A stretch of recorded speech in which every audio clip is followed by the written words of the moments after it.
شروع اللہ کے نام سے جو نہایت مہربان اور رحم کرنے والا ہے۔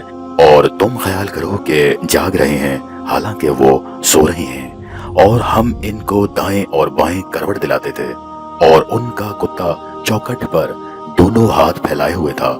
اگر تم ان کو جھانک کر دیکھتے تو پیٹ پھیر کر بھاگ جاتے اور ان سے دہشت میں آ جاتے، اور اسی طرح ہم نے ان کو اٹھایا تاکہ آپس میں ایک دوسرے سے دریافت کریں۔ ایک کہنے والے نے کہا کہ تم یہاں کتنی مدت رہے؟ انہوں نے کہا کہ 1 دن یا اس سے بھی کم۔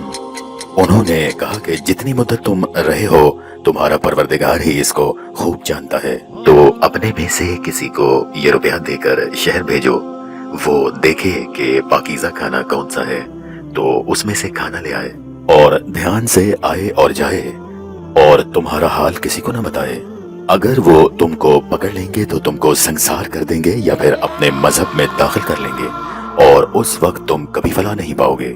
اور اسی طرح ہم نے لوگوں کو ان کے حال سے خبردار کر دیا تاکہ وہ جانیں کہ اللہ کا وعدہ سچا ہے، اور یہ کہ قیامت جس کا وعدہ کیا جاتا ہے اس میں کچھ بھی شک نہیں۔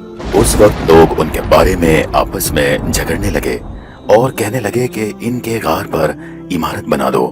ان کا پروردگار ان کے حال سے خوب واقف ہے۔ جو لوگ ان کے معاملے میں غلبہ رکھتے تھے وہ کہنے لگے کہ ہم ان کے غار پر مسجد بنائیں گے۔ بعض لوگ اندازے پر مبنی باتیں کرنے والے کہیں گے کہ وہ 3 تھے اور چوتھا ان کا کتا تھا، اور بعض کہیں گے کہ وہ 5 تھے اور چھٹا ان کا کتا تھا، اور بعض کہیں گے کہ وہ 7 تھے اور 8واں ان کا کتا تھا۔ کہہ دو کہ میرا پروردگار ہی ان کے شمار سے خوب واقف ہے۔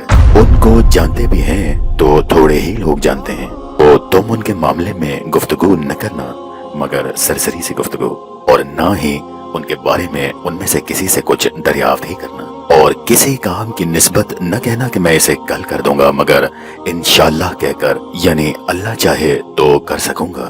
اور جب اللہ کا نام لینا بھول جاؤ تو یاد آنے پر لے لو، اور کہہ دو کہ امید ہے کہ میرا پروردگار مجھے اس سے بھی زیادہ ہدایت کی باتیں بتائے۔ اور اصحاب کہف اپنے غار میں 300 سال سے 9 سال اوپر رہے۔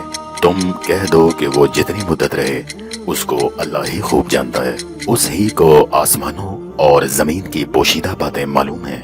وہ کیا خوب دیکھنے والا اور کیا خوب سننے والا ہے۔ اس کے سوا ان کا کوئی کارساز نہیں، اور نہ وہ اپنے حکم میں کسی کو شریک کرتا ہے۔ اور اپنے پروردگار کی کتاب جو تمہارے پاس بھیجی جاتی ہے پڑھتے رہا کرو، اس کی باتوں کو کوئی بدلنے والا نہیں، اور اس کے سوا تم کہیں پناہ کی جگہ بھی نہیں پاؤ گے۔ اور جو لوگ صبح و شام اپنے پروردگار کو پکارتے اور اس کی خوشنودی کے طالب ہیں ان کے ساتھ صبر کرتے رہو، اور تمہاری نگاہیں ان میں سے گزر کر کسی اور طرف نہ دوڑیں کہ تم آرائش زندگانی دنیا کے ہی خواستگار ہو جاؤ۔